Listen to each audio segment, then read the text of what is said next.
A big namaste to all of you out there. Welcome to my vlog, A Diary of a Curator.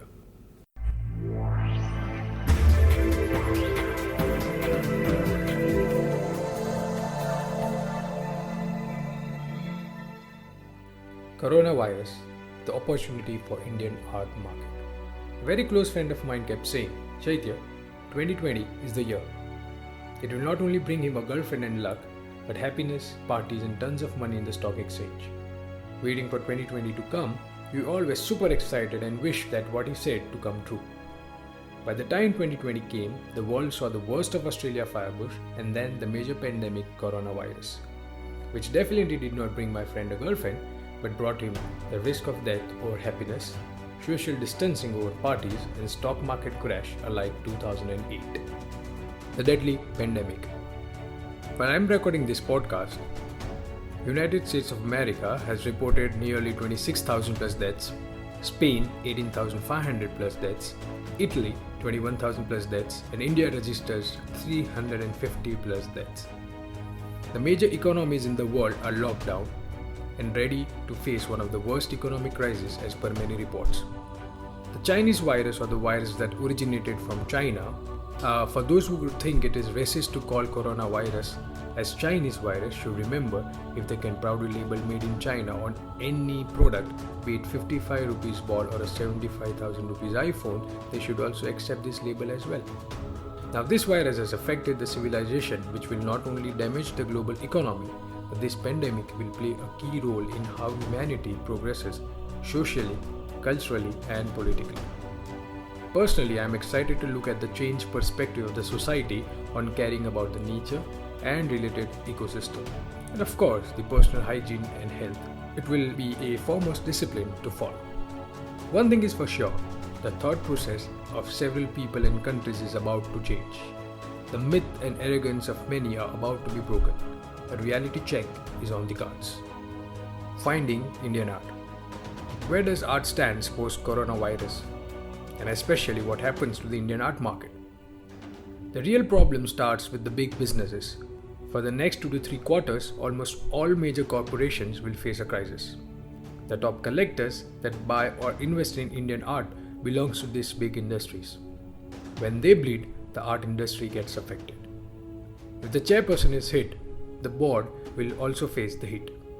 These board members are the art lovers in the art ecosystem. Along with them comes in the small and medium business owners. When they get affected, the disposable income also reduces. If that is condensed, then the sale of non-essential items like paintings will be the last option they would add in their cart. The last decade. The Indian art market had a golden patch from 2003 to 2007. After the 2008 recession, things became worse and the market is struggling to keep the pace up with its past records. From then, several art galleries have either closed down or struggling to survive. In 2013-14, the market saw a bit of an upwards trend, but the buying was limited to the masters and valued signatures. Collectors started investing in the likes of Hussain, Guy Tonde and Raza, the blue chip stocks like Reliance and TCS, of course to keep their funds safe and an assurance of minimum risk in these artists. It was the correct strategy on their part to earn safe and high returns on their investment in the long run. However, post-COVID-19, the living artists will face the real brunt. Currently, out of 100 names, 10% are known master artists who are dead. 30% are the famous living artists, whereas the remaining 60 can be subdivided into 20% of the mid-senior artists and 40% emerging artists below 40 years. In such uncertain times, with a definite fear of risking their money in an unknown and emerging artist, who will be ready to invest and collect works from this majority of the artists is a big question. That leads to a tricky situation as to how can we withstand the base of the pyramid and make them live and prosper. Opportunity for the Indian art ecosystem. The next big question in everybody's mind would be, what should be the game plan to survive, sustain and expand the Indian art market in the near future? I think by keeping it simple and logical, we can solve it by having a soup. This soup is an antidote to save India's cultural economy. First, being Swadeshi. Second, grabbing the opportunity. Third, standing united. And fourth, reasonable pricing. The first ones to get affected by this pandemic and slow down will be the living artists. Hence, they should grab this opportunity to their best. During this lockdown and slowdown period to come, there is enough time to think, research and introspect by going back to our roots. Artists should try to innovate their own style and language. Of lately, Indian art has lost its touch with more foreign influence pouring in the name of contemporariness. I am of an opinion where I think globalization should not be to such an extent which wipes off our own astitva, that is existence. An opportunity and want is seen for the artist to go global and create content that enriches the Indian essence in their own style that the world has not seen. The advantage art investment and collection gets in comparison to stocks, real estate and gold is it is not limited to market-driven sentiments. The quality, or to be precise, aesthetic quality of an artwork is the ultimate parameter for its value and sales. The artist should focus on producing quality artwork, and remember, an artwork with quality never fails to sell. This is the chance for the emerging artists to sow the seed for their future. From a commercial point of view, they should create small and medium works that are easy to buy in the context to both size and price. Buyers, investors, collectors and art connoisseurs.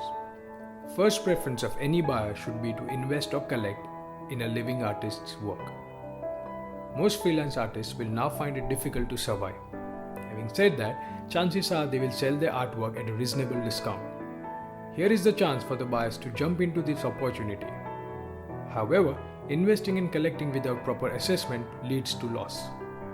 Check out the link in the description on how to prevent falling into the trap of fake art. A buyer should not jump into buying any artwork just because it is being offered for a lip-smacking discount. There is a popular concept. For an investor who knows that the worst time is actually the best time to invest and make money. I would add, with that thought comes a big word called caution. A buyer should focus on quality artwork rather than discounted products. In this time, buy as a collector and not as an investor. This will prove to be an intelligent buy for the generations to come. One of the major reasons why Indian art and Chinese art has sustained and expanded is because of its own people who buy a major chunk. What happens to the Indian stock market when the FIIs pull out the money? Indian markets have sustained because the majority of our money is invested in the market. If a buyer invests and collects artwork by Indian artists, he is promoting Indian art and culture. Moreover, in the long run, the demand of that artist and his works increases, which results in good returns on investment. The time has come to be selfish and buy Swadeshi. The role of galleries. The commercial art galleries should try to market living artists. The opportunity lies in exhibiting a new perspective of art by the younger lot and should embrace this new wave that is waiting at their doorstep. By balancing a reasonable pricing tool, the gallery can build a friendly gap between the buyer and the seller. A win-win situation can only be created by a professional gallery that understands the importance of money rotating hands at this time. The role of society. Society and art go hand in hand.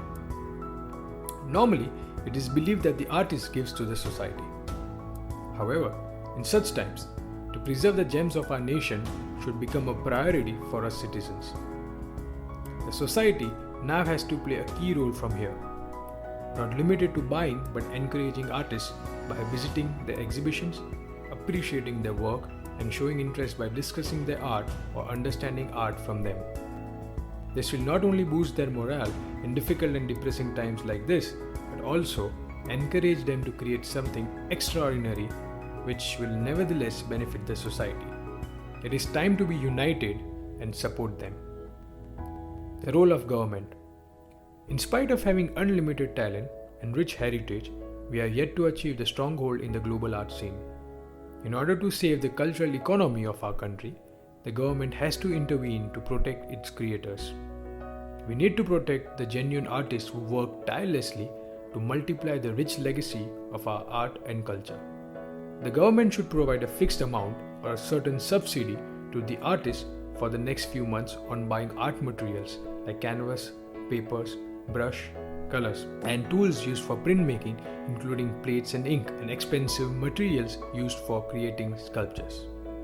The Cultural Ministry should provide state-owned art galleries, that is, the Lalit Kala Academy and museum gallery spaces, free to the deserving artists for the next 8 to 12 months. The Finance Ministry should consider that the taxes levied on the living artists' artworks be brought down to 5% instead of 12% on a billing amount less than 50,000 rupees. This will help them run their livelihoods and studio. The road ahead.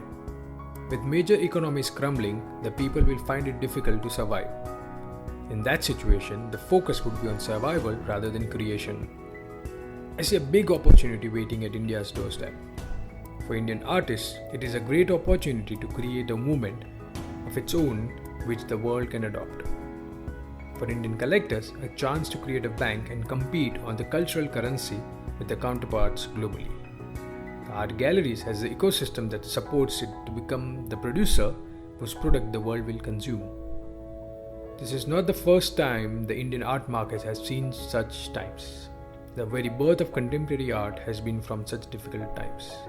However, today things have changed. Earlier, art was not expanded widely as it is now. Currently, thousands of people are directly or indirectly dependent on the fine arts market. The artists have become professional and art is their only source of income. The art galleries have invested heavily in infrastructure and the collectors are waiting for the return on investment. In this new India, we should grab the opportunity instead of defending this challenge. When the global economy is weak, India should try to create a cultural influence over the world. If the entire art ecosystem functions hand in hand, we'll sow the seed of India reclaiming its cultural supremacy. Thank you for watching my blog. You can read my blogs on www.adiaryofacurator.com and you can follow me on YouTube and Instagram at A Diary of a Curator. You can also send in your questions or suggestions at adiaryofacurator@gmail.com. Thank you and stay connected.